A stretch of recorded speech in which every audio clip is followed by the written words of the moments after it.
Hello everyone, ketemu lagi bareng Mbak Yu di podcast part 2 Portimao 2021.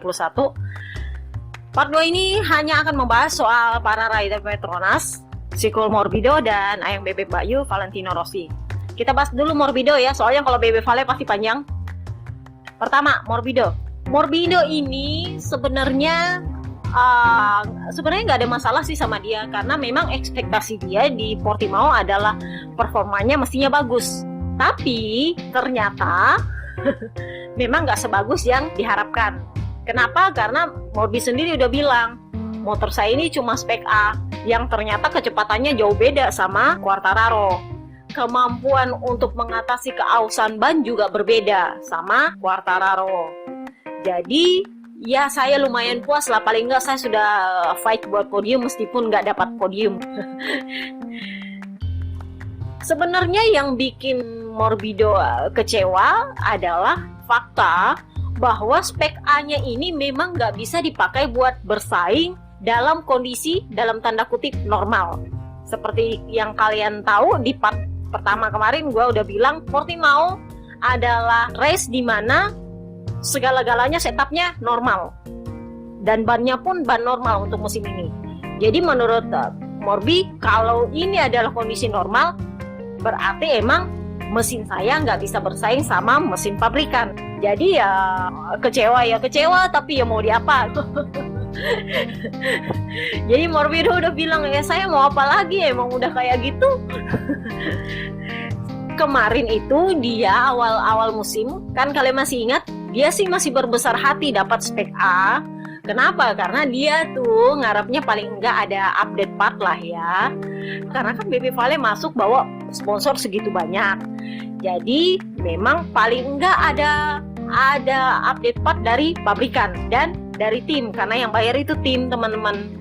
Yang sediain duit adalah tim, yang nyediain stok adalah pabrikan.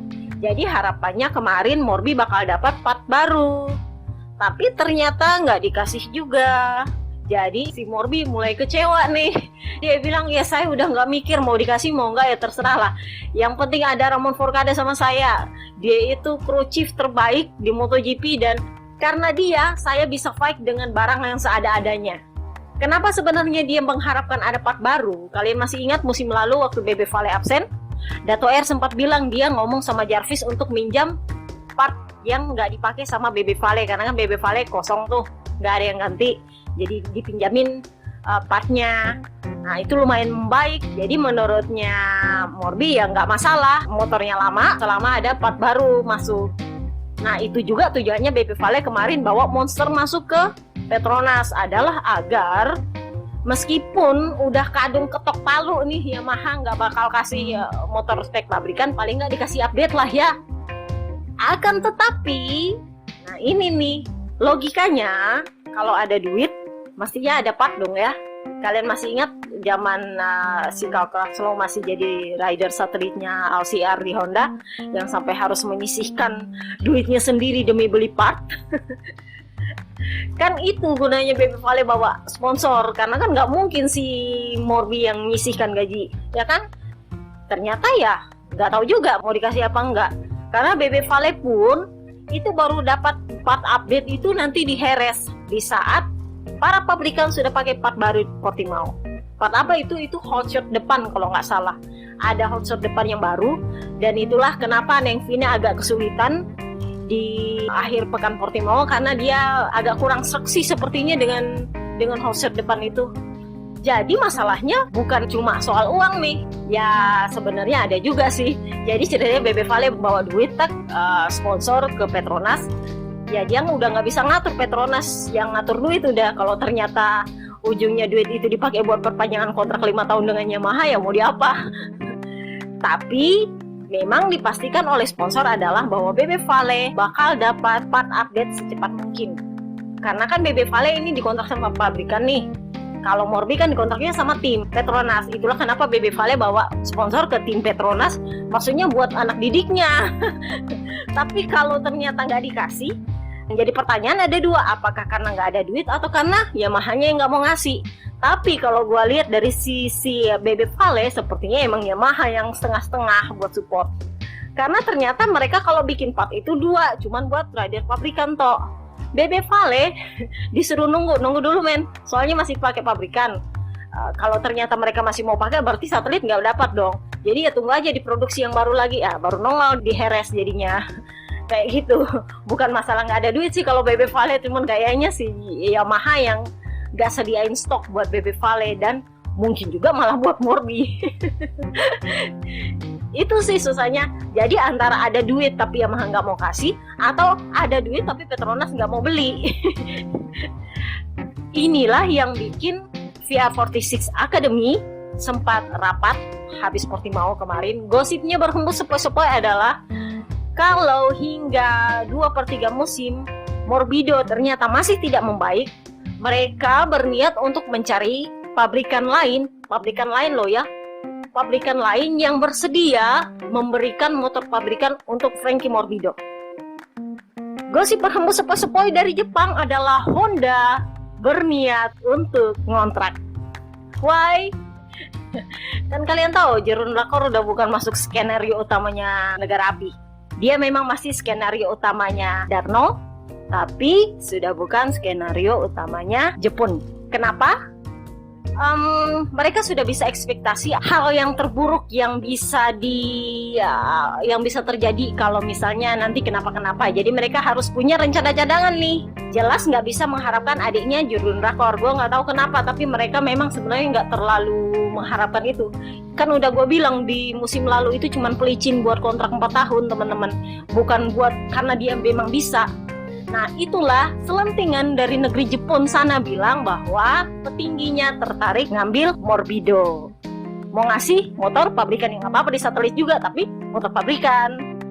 Ngerti?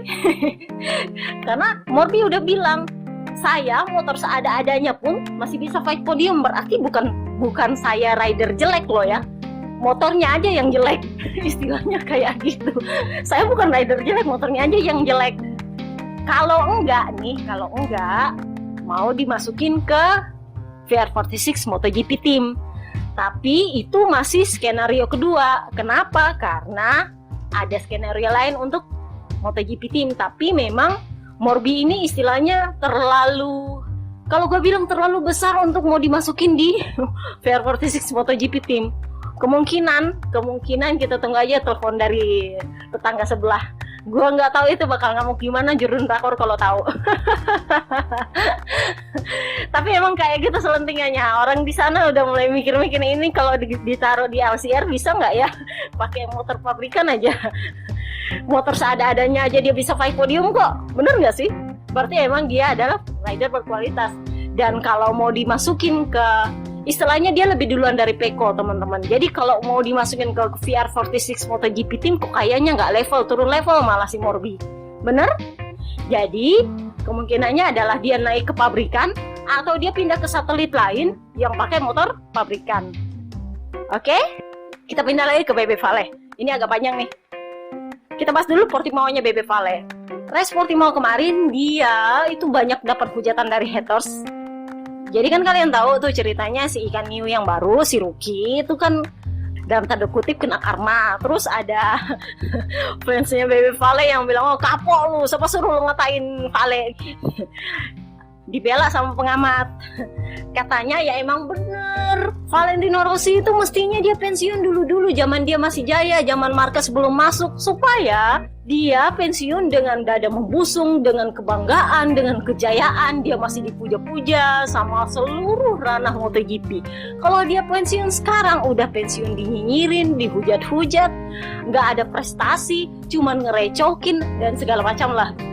Nah, kalau Bebe Vale kemarin nggak ngeladenin Jorge Martin karena dia pikir ya baru 2 GP juga mau ngeledek kayak gitu, nggak level lah sama dia yang udah berapa GP coba. Di kelas Premier ini nggak level lah buat diladenin. Tapi karena ini udah pengamat yang ngomong, dia ladenin. Jadi dia bilang kayak gini, saya nggak ngerti dengan nalarnya mereka. Nalar saya itu sederhana. Kalau saya membalap, saya nikmati, ya udah, apa masalahnya? Mau itu balapan cuman saya menang, atau saya podium, atau cuma sekedar balapan biasa yang bagus, dan saya menikmatinya, ya masalahnya apa buat lu? Itulah yang membuat saya menyenangi balapan, karena saya menyukai perasaan waktu saya balapan itu. Kalau Anda pensiun di masa jaya Anda tidak tahu potensi apa yang Anda lewatkan setelah Anda pensiun.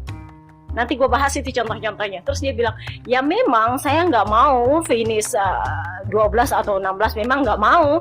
Tapi ada pelajaran yang saya ambil dari situ dan saya meningkat dari situ. Jadi ya sebenarnya nggak ada masalah untuk saya, tapi saya nggak ngerti, mungkin memang beda mindset sama orang-orang itu, kata Bebe Vale. Terus dia bilang, saya ini adalah generasi pertama MotoGP modern. Jadi dari zaman GP 500 sampai GP 1000 cc, jatuh bangunnya, jelek bagusnya, dia mengalaminya. Dan menurut dia itu pengalaman yang dia nikmati. Yang rider-rider pensiun kemarin itu nggak nikmati. Sih, kalian lihat Casey Stoner mau ngapain? Udah nggak bisa ngapa-ngapain.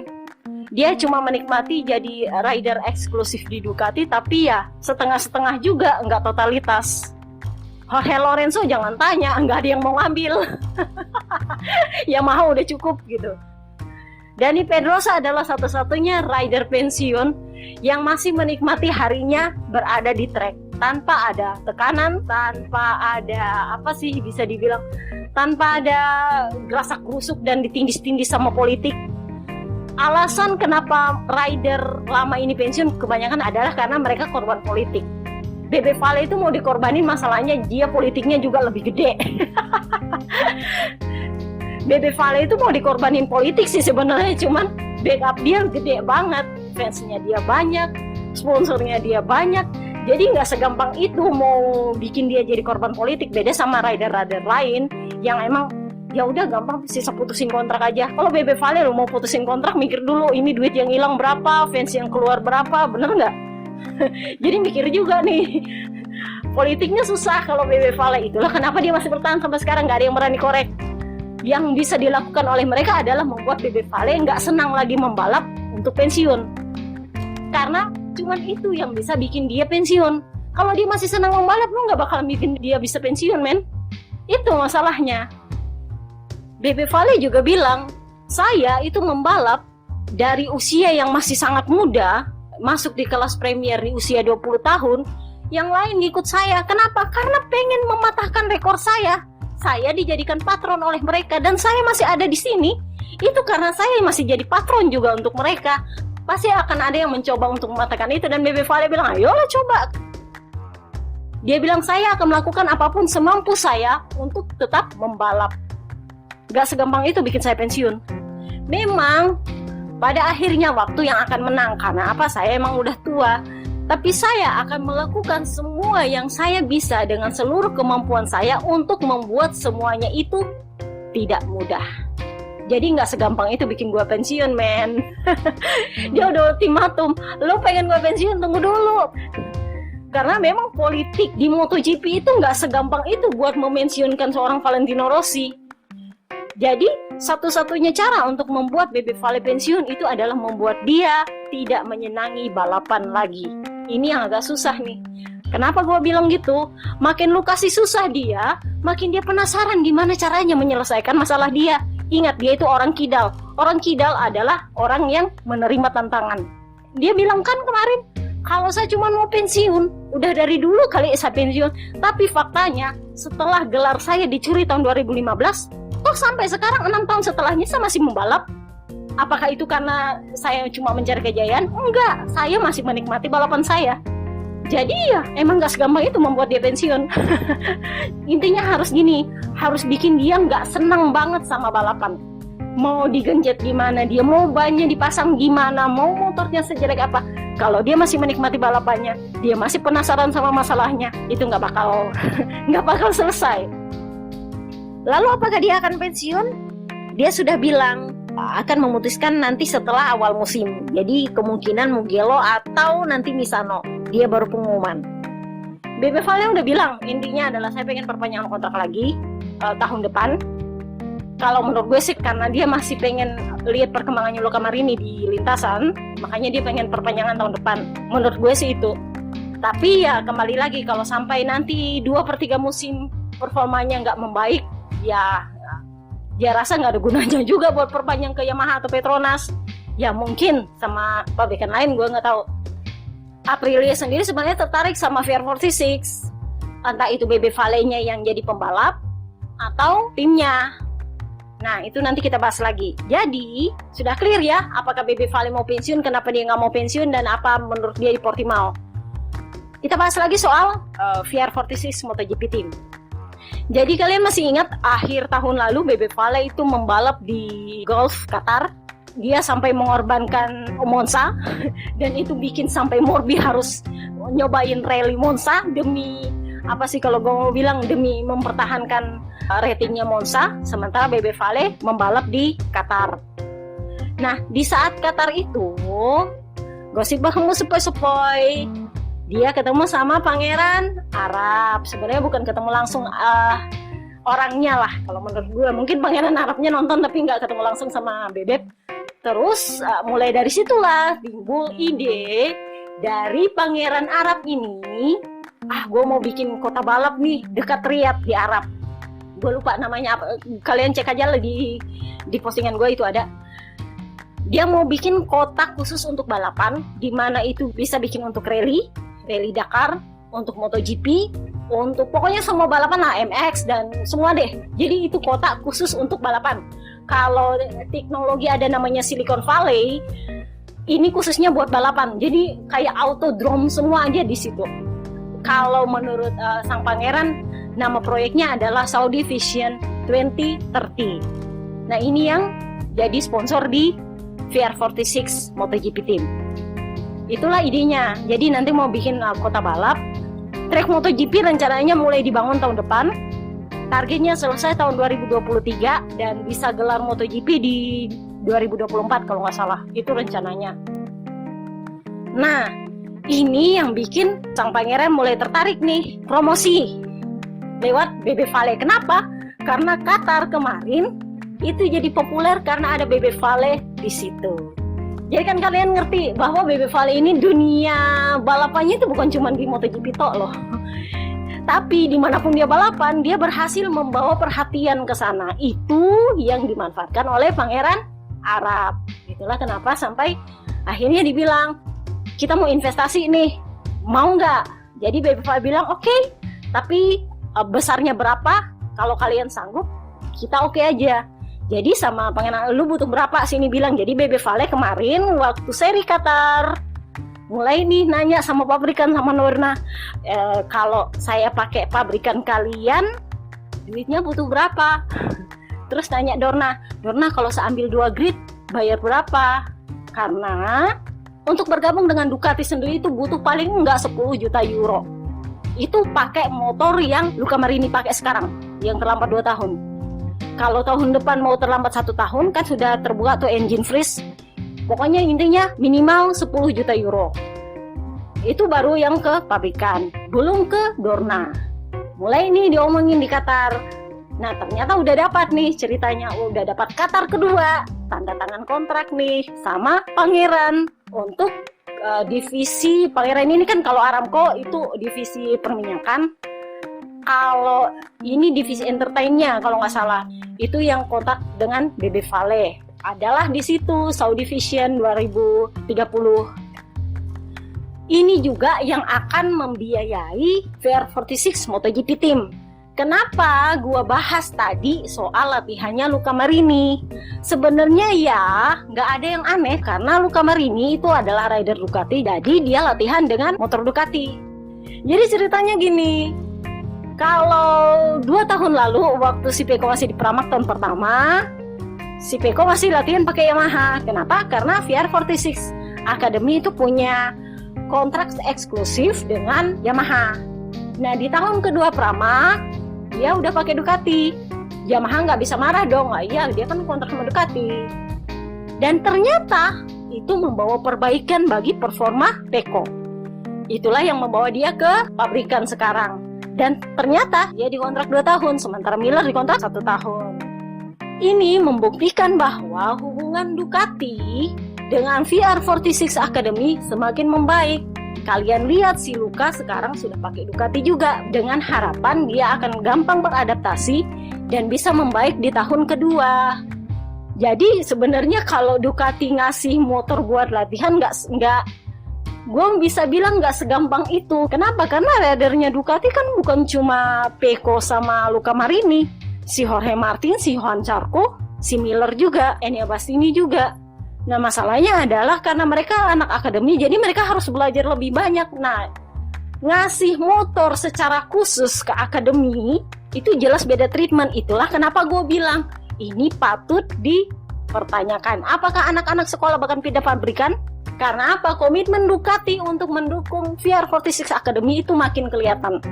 Mereka ngambil Luca Marini, meskipun itu artinya harus menendang rabat, mereka nggak masalah. Pokoknya yang ditahu sini aja Luca Marini. Mereka kontrak Luca Marini, tapi motor dan segala-gala macamnya itu Sky yang adain. Tapi kontrak langsungnya Luca Marini ke Ducati. Pecco ya jangan tanya, emang Ducati yang kontrak, dan itu 2 tahun.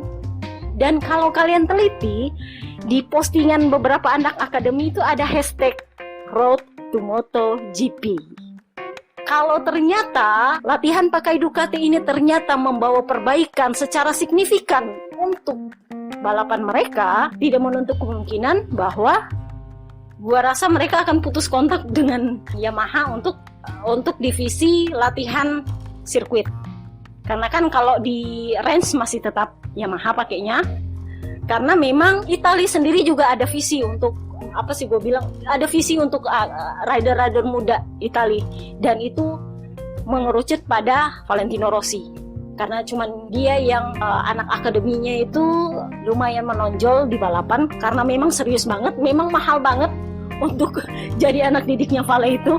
Dan ada beberapa bilang selentingan di belakang tuh kayak diperbudak, emang diatur banget, lu bangunnya jam berapa, lu tidur jam berapa, lu mesti gimana, kalau lu nggak mau diatur didepak. Jadi jangan kalian tanya itu siapa sepuh-sepuh yang didepak, itu lebih kepada keluarganya merasa nggak punya waktu buat anaknya, keluarganya merasa nggak punya kontrol atas anaknya karena manajemen semua yang kontrol mereka. Nah, lalu bagaimana dengan kemungkinan bahwa Gresini yang akan bergabung dengan Ducati? Jadi kayak gini ceritanya. Awalnya waktu Fausto Gresini belum meninggal, memang itu rencana awalnya. Tetapi setelah Fausto Gresini meninggal, sorry to say teman-teman, bahkan untuk melanjutkan proyek mereka di Moto2 dan Moto3 itu pun agak sulit. Jadi untuk menjalankan kontrak ini dengan Ducati, memaksakannya ya 10 juta euro itu udah mentok. Udah gak bisa turun lagi. Kalau sediain dana ya syukur, kalau enggak ya gak bisa. Sementara Aprilia itu memang faktanya memang punya proyek satelit, dan memang mereka berharap ada VR46 di situ. Tetapi sponsor juga sudah mematok si Savadori harus punya seat di tim satelitnya. BB Vale mana mau loh, dia sendiri juga punya anak-anak mau ditaruh di situ. Jadi ya gua rasa belum tentu deal juga. Memang Rivola emang pengennya seperti itu, tapi BB Vale masih jauh banget ke sana. Mungkin kalaupun antara Aprilia dengan Suzuki, dia lebih memilih Suzuki kalau soal manajemen ya. Masalahnya lagi dengan Suzuki adalah dia nggak punya orang untuk bisa istilahnya buat diajak ngomong. Kalau di Yamaha masih ada Lin Jarvis, meskipun sekarang hubungannya udah mulai retak.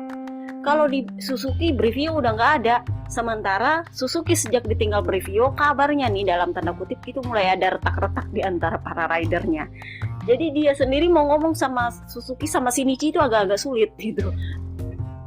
Nggak ada penengahnya. Biasanya kalau misalnya ada Brivio di situ, yang mungkin ada penengah. Masalahnya nggak ada Brivio di situ. Sementara untuk di Ducati itu sudah ada dalam tanda kutip trust yang terbangun antara Ducati dengan akademi, bukan dengan BB Vale-nya, dengan akademinya. Ada orang-orang di akademi yang membuat Ducati itu percaya pada akademi ini. Terbukti dari Pecco yang dikontrak langsung 2 tahun. Terbukti dari Luca Marini yang mau gimana pun caranya sampai harus nendang rabat tetap masuk di Ducati. Jadi trust yang terbangun di antara mereka ini memang lebih kepada potensi yang dimiliki oleh akademi, bukan secara pribadi kepada BB Vale. Mereka memang punya hubungan yang buruk dengan BB Vale manajemen lama, tetapi ada orang-orang baru di manajemen Ducati yang memberi trust kepada masa depan akademi. Mereka lebih kepada visi, bukan kepada dendam lama. Itu yang membuat Ducati dengan akademi ini punya, kalau media Italia bilang, ikatan selamanya, ikatan abadi. Sementara Mama Stefania sendiri lebih memilih mending sama Ducati deh. Kenapa? Atas nama KTP, sama-sama bendera I, dan mereka punya visi. Memang Aprilia bendera I, tapi ada kepentingan di situ. Satu, sudah nggak ada duit. Dua, motornya belum tentu bagus. Ketiga, sponsor pengen ada Savadori di satelit baru, belum tentu BB Vale mau. Jadi ngerti kan ya, Grace ini bakal kemana? Gue sendiri nggak yakin Grace ini bakal melanjutkan proyek MotoGP-nya, karena anak kedua Grace ini yang mengambil alih tampuk pimpinan saat ini itu masih bingung gimana caranya mencari dana untuk melanjutkan proyek ini. Ini proyek besar, memang mereka pengen bikin, tapi nggak gampang untuk nyari sponsor untuk mengadakan dana sebesar itu. Kalau BB Vale sudah tahu ada backingnya siapa, jadi clear ya. Nah, jadi karena kemarin di race Qatar pertama sudah nanya-nanya biaya, oke, fix. Race kedua di Doha sudah tanda tangan kontrak dengan Pangeran untuk membiayai VR46. Rencananya di Lemang nanti tanda tangan kontrak dengan Dorna dengan pabrikan. Nah, itu nanti gua nggak tahu apakah bakal ada satu pabrikan, bakal ada satu motor pabrikan atau gimana. Kayaknya sih mereka ngincarnya satu motor pabrikan, tapi ntar kita lihat. Nah, itu satu motor pabrikan itu yang dipertanyakan buat siapa. Line up-nya adalah tetap Enea Bastianini di sana, tetap sama Luca Marini sama Enea Bastianini, dengan harapan Morbido akan membaik di Yamaha atau dia pindah ke pabrikan lain yang bukan VR46 MotoGP Team. Kalian sudah dengar tadi kan gue bilang tadi, kalau dia masuk di VR46 MotoGP Team sama aja turun level. Karena apa? Pecco udah rider pabrikan, dia lebih senior loh dari Pecco, dan prestasi dia sebenarnya lebih baik loh dari Pecco. Jadi kalau mau diturunin jadi rider satelit baru kok kayak nggak level gitu. Jadi kemungkinan dia akan pindah ke pabrikan resmi atau ke satelit dengan motor pabrikan sih. Jadi sudah clear ya, apakah BB Vale akan pensiun atau enggak. Mari kita buang hipotesis bahwa BB Vale akan membalap di timnya sendiri. Itu nggak boleh, nggak bisa. Dia akan membalap di tim lain dengan pabrikan lain. Kenapa? Karena ada conflict of interest kalau dia di situ membalap, nggak boleh. Jadi udah ya, suara gue udah serak pula. Soalnya tadi gue hujan-hujanan sore. Itu aja. See you next time guys. Bye bye.